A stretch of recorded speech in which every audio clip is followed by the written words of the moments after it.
London, January 1814. Cold enough to kill you slowly if the fever doesn't do it first. 47 women are locked inside Marshalsea Debtors' Prison tonight. Most of them have been here long enough to stop counting the days. The ones who haven't yet, you can tell. They still flinch at the door. Cell 12. Eleanor Ashworth sits on a cot with no blanket worth the name, back against stone, eyes open in the dark. She stopped crying 6 weeks ago. She stopped expecting anything 3 weeks ago.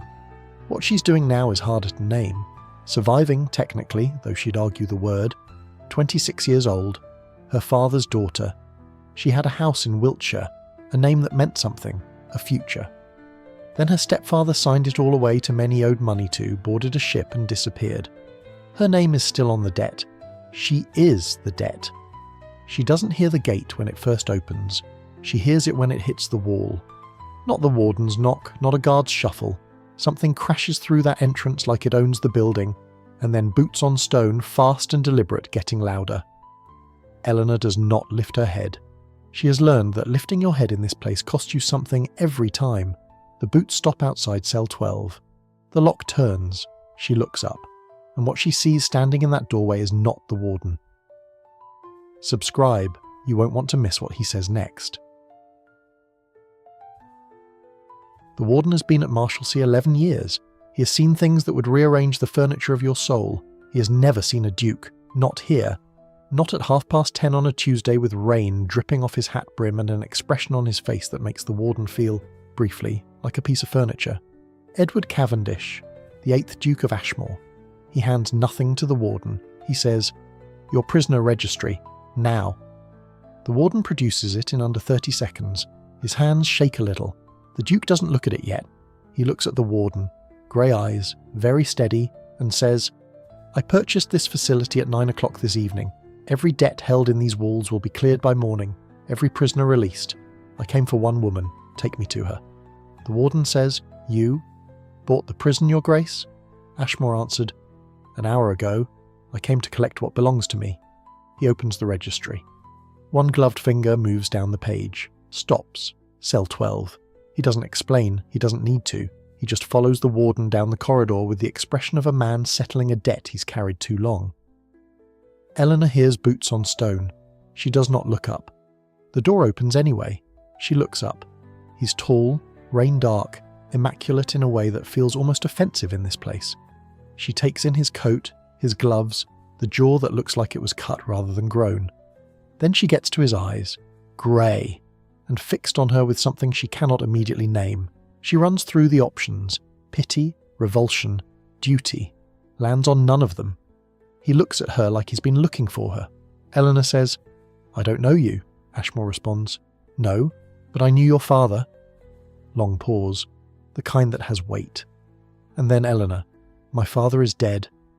Ashmore as well. "I know. He asked me to find you before he died. I got here late. I'm correcting that now." He extends a hand. She doesn't take it. And Eleanor replies, "I don't accept charity from strangers." He's quiet for a moment. Then something moves at the corner of his mouth. Not quite a smile, but the shadow of where one could have been. Finally, Ashmore, "It's not charity. It's a debt I owe your father. Now, walk out or I'll carry you." She walks. She passes close enough to him that she catches it. His jaws locked. His hands, gloved and perfect, are pressed hard at his sides. He's not calm.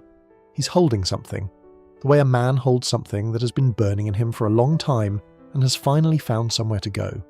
She doesn't understand it yet. She doesn't know what he found when he went looking for her. She doesn't know what was done to her family. He does. He has known for 6 months, and he is furious. Like this video if you felt that. It helps more than you think. He doesn't take her to his house. That would destroy her reputation completely, which is not what she needs. He takes her to his aunt. The Dowager Countess of Renly opens the door herself at midnight, looks at Eleanor for 2 seconds and says, Aunt Cecily says, "Bath first. Everything else can wait." Eleanor spends 2 hours being fed, washed, and dressed in borrowed clothes by women who ask her nothing. By the time they bring her to the drawing room, she's almost warm. Her hands have stopped shaking. The Duke is standing by the fire. He has taken his coat off. There's a single candle on the mantel, and it throws his face into angles. He looks, Eleanor thinks, like a man who has not slept well in quite some time. Eleanor after, "You said you knew my father." Ashmore asks well. "He saved my life. Portugal, 1800. I was in a river. He pulled me out. Didn't ask for anything. Didn't even tell me his name until I asked 3 times. The fire pops. Eleanor says nothing. "When he died, his solicitor contacted me. Your father left instructions. He was worried about your stepfather's debts, worried about what would happen to you. He asked me, if things went wrong, to make sure you were protected." Eleanor after that. "It took you 3 months to find a prison in London. It isn't fair." She says it anyway. He doesn't flinch. Ashmore replies, "I was in Vienna. I came back the moment I received word. What your stepfather did, using your name, your inheritance. If I had known the extent of it..." He stops. Something happens in his face. He turns back toward the fire. Eleanor asks, "What happens now?" And Ashmore replies, "You stay here until matters are settled. The debts are cleared. I'll work with my solicitor to recover whatever remains of your father's estate." Eleanor continues, "And if there's nothing left to recover..." He looks at her. Not through her, not past her. At her.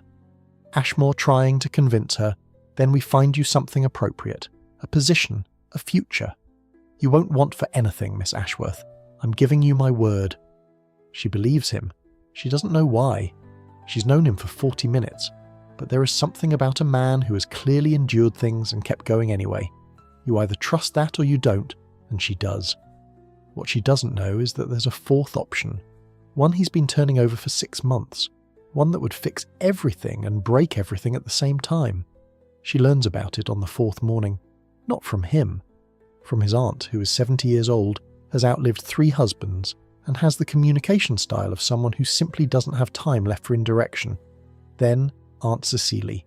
Aunt Cecily. "He wants to marry you." Eleanor's teacup stops. "Eleanor, I beg your pardon, Aunt Cecily. Don't make me repeat it. You need a name and protection. He needs... well, he needs something only marriage can provide, though he will never admit it out loud. The man has been alone for 7 years since Charlotte died, and it has made him extremely difficult." Eleanor. "He was married?" Aunt Cecily. "His wife died in childbirth. The child too. He blamed himself. Men like Edward always blame themselves for things God does. He has been somewhere between a ghost and a tyrant ever since." Eleanor sets down the teacup. "Eleanor, he hasn't mentioned marriage to me." Aunt Cecily. "He's working up to it. He has been working up to it for approximately his entire life. That's how long it takes him to do anything that involves his feelings." Eleanor looks at the window, at the grey London morning pressing against the glass. She thinks about his hands, tight at his sides in that doorway, about the way he said her father's name, not with sentiment, but with the kind of care people use when something is fragile and already gone. She thinks about the grey eyes and what it feels like to be looked at like that. And then she thinks about the thing she hasn't told him, the thing sitting in her chest like a stone for 4 days. She's already promised to another man. Don't go anywhere. This gets worse before it gets better. Lord Philip Harkastle. Handsome in the expensive, assembled way of men who have always been able to afford being handsome. Easy smile, soft hands. The kind of man who makes you feel in his presence that everything is under control, until you realise that you are the thing being controlled. Eleanor had been engaged to him for 8 months. Her stepfather arranged it 3 months before the debts were called in. She understands now, sitting in a warm Mayfair townhouse with a borrowed dress and borrowed time, exactly why. The engagement was not about her. It was never about her. She was collateral. Her stepfather owed Harkastle money, and Eleanor was the repayment, her land, specifically. A parcel in Wiltshire that would pass to her husband on marriage. She walks into the dining room on the 4th morning while it's still dark. The Duke is already there, reading correspondence, a cup of coffee going cold on the table. She stands in the doorway for a moment, then, "Eleanor, I need to tell you something. I'm engaged." He puts the letter down. Carefully. "Ashmore." "To whom?" "Eleanor. Lord Philip Harkastle." He goes very still. It's different from his usual stillness. This one has edges. Ashmore. How long? Eleanor. 8 months. He picks up his coffee, looks at it, sets it back down. Ashmore. Did you know that Harcastle bought your father's debts from the original creditors? The blood leaves her face. Eleanor. What? Ashmore. He purchased them, then sold the majority to your stepfather at a profit. He has been engineering your family's collapse for 3 years, Miss Ashworth. The engagement was not protection. It was the closing of a trap. Long pause. Eleanor. Why? Ashmore. The land, Wiltshire. Your father left it specifically to you, not to your stepfather, not to any future husband without your consent.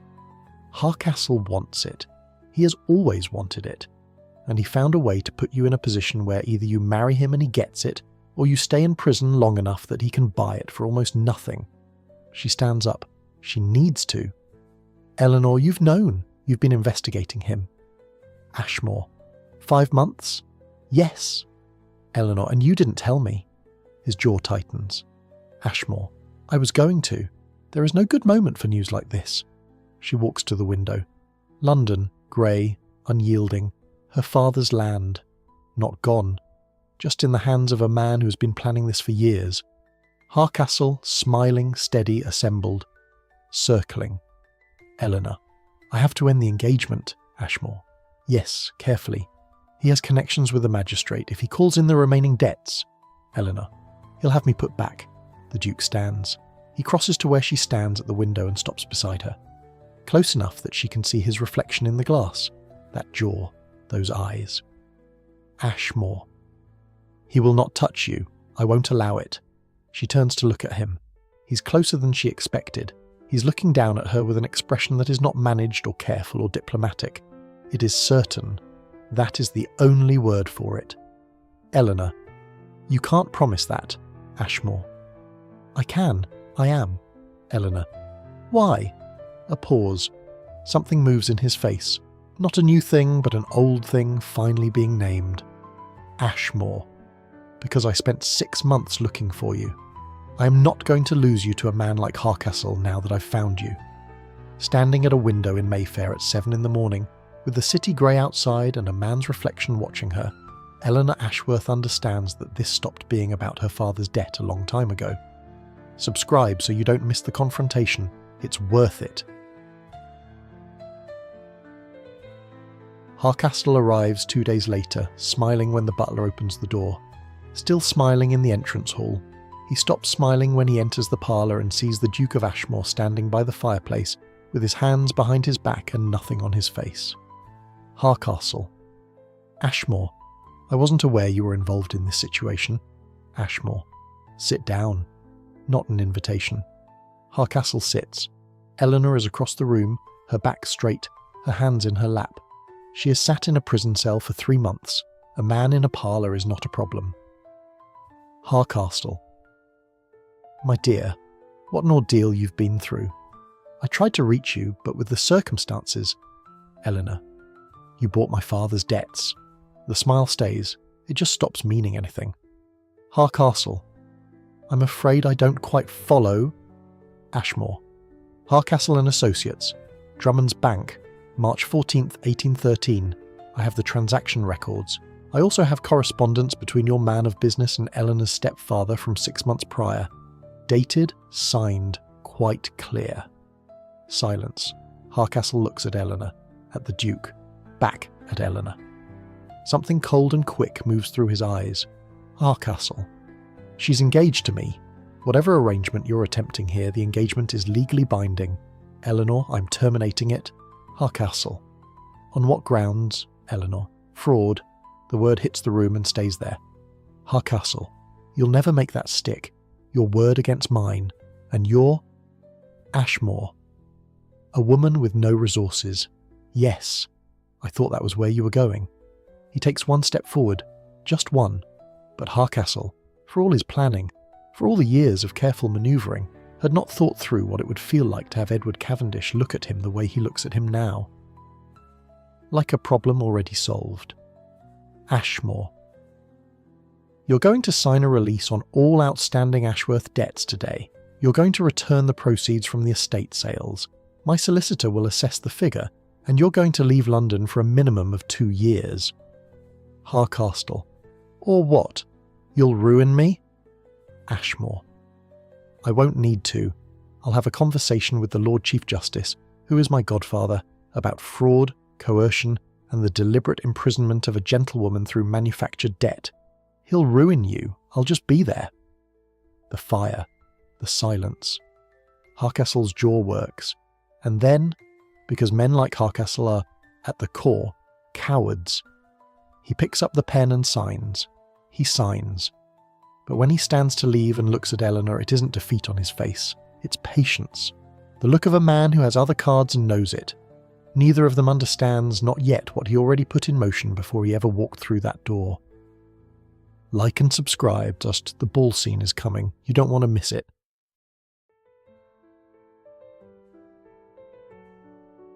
Lady Pemberton's Winter Ball, 300 guests, the finest houses in London packed into one chandelier-heavy room.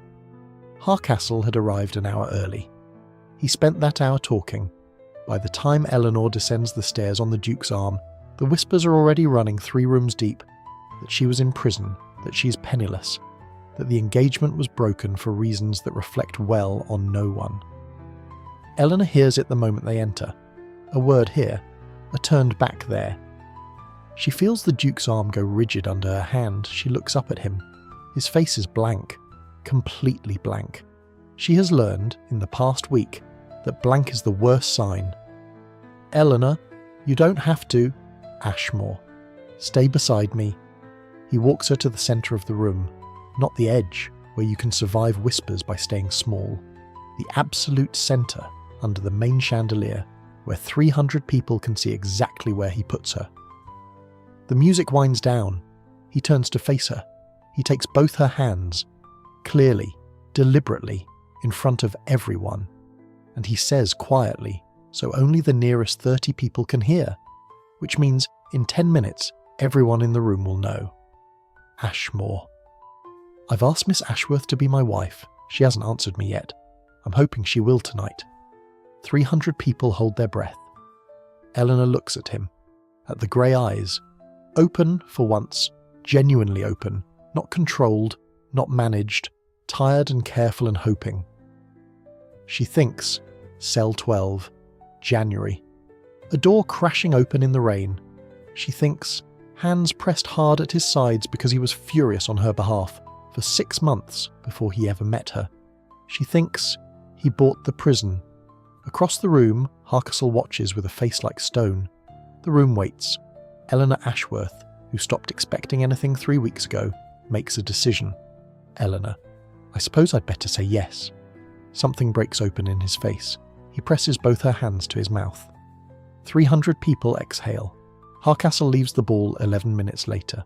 What he does in the days that follow, what he already set in motion before he signed that paper, is something neither of them anticipated. The old secret, the one with teeth. Almost there. Subscribe for part 2 if this one ends first.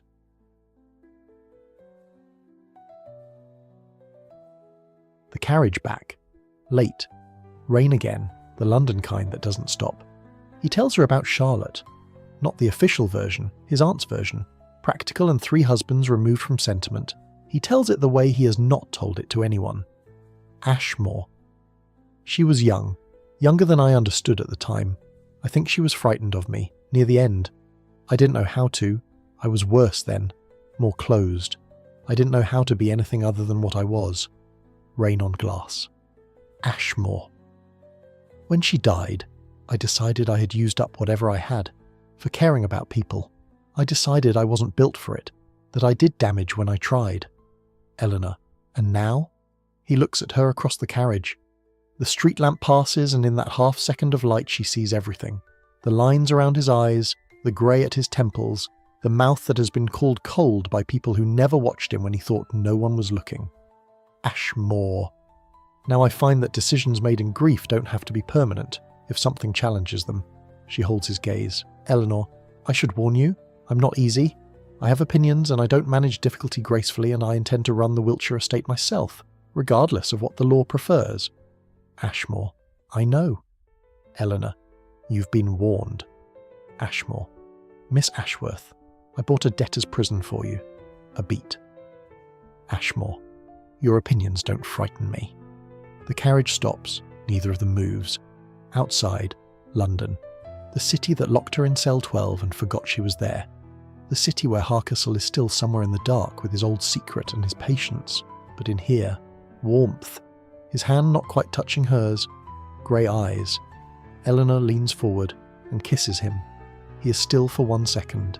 Exactly one. Then he is not still at all. The Hardcastle matter didn't end that night. The old secret took 3 more months to surface and cost them both something real. A terrible evening in November where she told him she wasn't sure she could do this. This bright, exposed life beside a powerful man, everyone watching, everyone waiting. He sat with her for a long time. Then he said, Ashmore. Then we won't. Whatever you need, we'll do something else. Eleanor, you'd give up the marriage? Ashmore, I'd give up the marriage, not you. Those aren't the same thing. She married him in April. It rained. The Wiltshire estate was restored the following year. She ran it herself. He stayed out of it, which she appreciated more than she told him. Hardcastle's secret, when it finally came out, did what she and the Duke never could have done deliberately. It ended him. Completely. Quietly. Without them lifting a finger. The stepfather was found eventually. Eleanor didn't press charges. She sent a letter. Whatever it said, he never came back. On their first anniversary, the Duke stood in the Wiltshire drawing room watching his wife argue with the estate manager about drainage. She was winning. And thought about a river in Portugal 14 years ago. A soldier who pulled him out and didn't ask for anything. I found her, William. Late, but I found her. Across the room, Eleanor looked up mid-argument and caught him watching. She rolled her eyes, mouthed, "Stop hovering." He smiled. The real one. She smiled back. If this story moved you, subscribe. New stories every week.